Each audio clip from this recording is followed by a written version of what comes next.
Hello students. Today we start civics third chapter. Why do we need a parliament?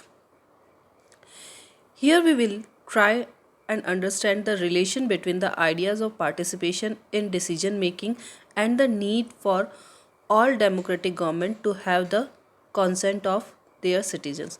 इस chapter में हम ये समझने की कोशिश करेंगे कि सिटीजन्स की जो पार्टिसिपेशन है डिसीजन मेकिंग में वो क्यों ज़रूरी है और इसके साथ ही डेमोक्रेटिक गवर्नमेंट में सिटीजन्स की सहमति क्यों ज़रूरी। कॉन्सेंट का मतलब होता है सहमति। और इसी के साथ इस चैप्टर में हम ये भी समझेंगे in this chapter we will try to see how the parliament enables citizens of India to participate in decision making and control the government कि किस तरीके से पार्लियामेंट सिटीजन्स को एबल बनाती है या पार्लियामेंट की वजह से सिटीजन्स पार्लियामेंट के डिसीजंस मेकिंग में पार्टिसिपेट कर पाते हैं और साथ ही गवर्नमेंट के कामों को कंट्रोल कर सकते हैं। वाई शुड पीपल डिसाइड कि लोग क्यों डिसाइड करें क्या चीज़ कि किस टाइप के डिसीजंस लेने चाहिए, ये सारी चीज़ें लोग क्यों डिसाइड करें कि हमारे रिप्रेजेंटेटिव कौन होंगे। तो इसके लिए हम थोड़ा सा पीछे अगर जाएं, जब हमारा फ्रीडम स्ट्रगल चल रहा था तो उस फ्रीडम स्ट्रगल में different struggle in which many section of the difficult struggle in which many section of the society participated. People from various backgrounds joined the struggle and they were inspired by the ideas of freedom, equality and participation in decision making. वो किस idea से inspire हुए थे कि freedom मिलनी चाहिए, equality समानता का अधिकार मिलना चाहिए और डिसीजन मेकिंग में पार्टिसिपेशन होना चाहिए। Under the colonial rule, the people had lived in fear of British government. Colonial rule में क्या होता था कि हम ब्रिटिश गवर्नमेंट के फियर में रहते थे, डर में रहते थे। वो जो भी निर्णय लेती थी, वो जो भी डिसीजंस हमारे लिए लेती थी, उसको हमें मानना ही होता था।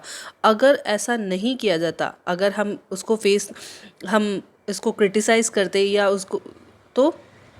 उसको मानने से मना करते, they face grave danger if they try to criticise these decisions. अगर ब्रिटिशर्स ने जो डिसीजंस लिए हैं उसको अगर हम मना करते या क्रिटिसाइज़ करते तो हमको बहुत ज़्यादा डेंजर का सामना करना पड़ सकता था या पड़ता था। The freedom movement change this situation. कौन सी सिचुएशन चेंज हो गई फ्रीडम मूवमेंट से कि अब पहले जहाँ क्रिटिसाइज़ नहीं कर सकते थे, धीरे धीरे बाद में फ्रीडम मूवमेंट के कारण क्रिटिसाइज़ करने लगे। नेशनलिस्ट जो थे, the nationalist began the openly criticise the British government and make demand. अब ओपनली नेशनलिस्ट क्या करने लगे, खुले रूप से उनके डिसीजंस का क्रिटिसाइज़ करने लगे और डिमांड्स करने लगे। As far back as 1885, the Indian National Congress demanded that there be elected member in legislature with a right to discuss the budget and ask question.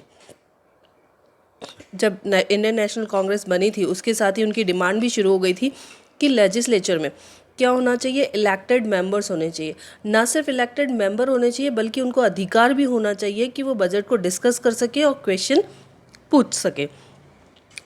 The government of India act 1909, 85 से कोशिश कर रहे थे और Indian government act 1909 जब आया तो allow the some elected representation, तो उसमें सम इलेक्टेड रिप्रेजेंटेशन को परमिशन दी गई, लेकिन वो भी पूरी कंप्लीटली नहीं थी। जैसे आज हमारे टाइम पे ऑल एडल्ट जो पर्सन्स है अबाउट द 18 एज है, उन सबको के पास राइट है कि वो अपने रिप्रेजेंटेटिव को चुन सकते, लेकिन उस टाइम पर ऐसा राइट नहीं दिया गया था। उस टाइम क्या किया गया था, समाज के कुछ कह सकते हैं प्रभावशाली जो लोग थे उनको ये अधिकार दिए गए थे कि वो अपना रिप्रेजेंटेटिव चुन सकते हैं। While these early legislature under the British government were in response to the growing demands of the nationalists, they did not allow for all adults to vote or not could people participate in decision making. सभी लोगों adults को vote देने का अधिकार नहीं दिया, ना ही सभी पीपल्स को पार्टिसिपेशन करने का अधिकार दिया डिसीजन मेकिंग में। और फ्रीडम स्ट्रगल के साथ साथ जब हमें आज़ादी मिलना शुरू हुई या फिर हमें पार्टिसिपेशन का अधिकार मिलना शुरू हुआ, तो उसी समय लोग जो नेशनलिस्ट थे उनके दिमाग में ये बात आ गई थी, या ये वो समझ गए थे कि एक आज़ाद भारत में जो ऑल पर्सन्स है, उनके all person in independent India will be able to participate in decision making. वो समझ चुके थे कि डिसीजन मेकिंग में ऑल पर्सन्स की भागीदारी की जा सकती है। With the coming of independence, we were going to be citizen of the free country. हम जैसे आज़ाद हुए एक आज़ाद देश के नागरिक बन गए थे। This did not mean that the government could do what it felt like. लेकिन इसका मतलब ये नहीं था कि गवर्नमेंट वो कर सकती थी जो वो चाहती थी। It meant that the government had to be sensitive to people's needs and demand. इसका मतलब ये था कि गवर्नमेंट को पीपल के प्रति सेंसिटिव होना पड़ेगा, उनकी नीड्स और डिमांड्स को लेकर, उनकी पीपल्स की जो ज़रूरतें हैं, उनकी जो मांगे हैं, उसके प्रति उनको संवेदनशील होना पड़ेगा या सेंसिटिव होना पड़ेगा, मतलब उनके बारे में उनको सोचना पड़ेगा।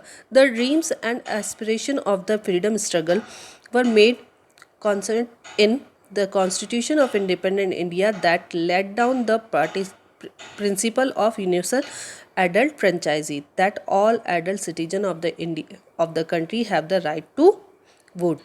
और इसी के साथ हमारे कॉन्स्टिट्यूशन में ये सिद्धांत लागू किया गया जो था यूनिवर्सल एडल्ट फ्रेंचाइजीज। इसका मतलब होता है that all adult citizens of the country have the right to vote. सारे जो वयस्क लोग हैं उनको कंट्री में वोट देने का अधिकार। यूनिवर्सल एडल्ट फ्रेंचाइजी का हिंदी मीनिंग होता है सार्वभौमिक वयस्क मताधिकार।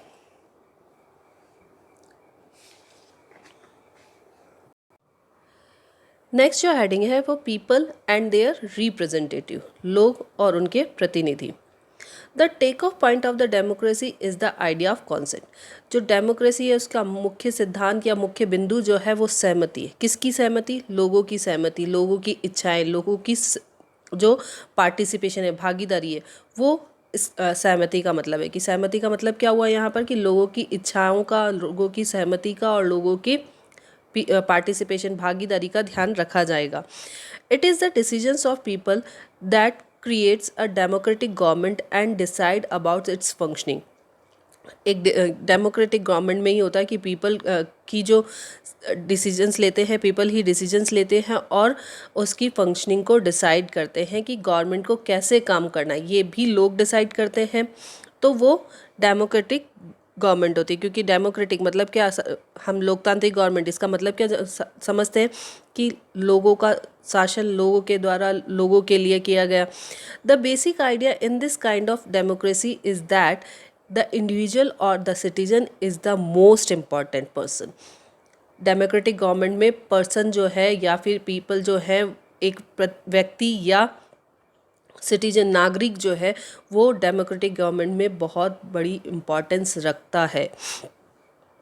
How does the individual give approval to the government? अब एक इंडिविजुअल, एक व्यक्ति अपनी अप्रूवल गवर्नमेंट को कैसे देता है?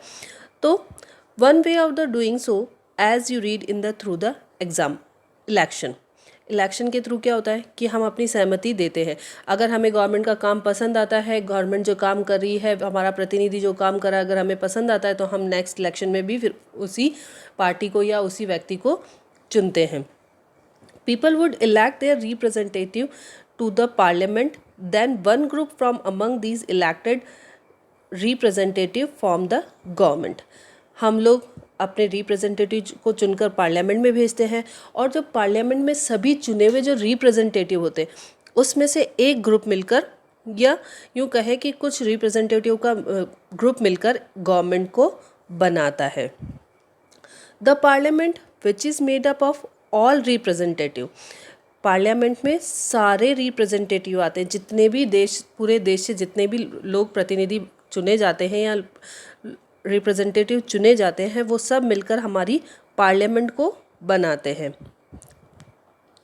Control and guide the government, और वो क्या करते हैं?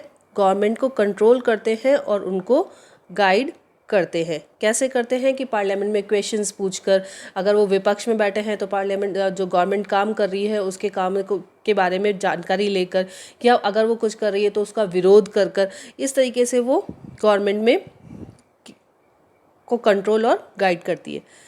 In this sense people through their chosen representative form the government and also controlled. और इस तरीके से जो पीपल अपने रिप्रेजेंटेटिव चुनते हैं उनके द्वारा वो गवर्नमेंट भी बनाती है और साथ में गवर्नमेंट को कंट्रोल भी करती है। Read this chapter and do the exercise question and also read the further part of this chapter. In next video we do it. Okay, thank you.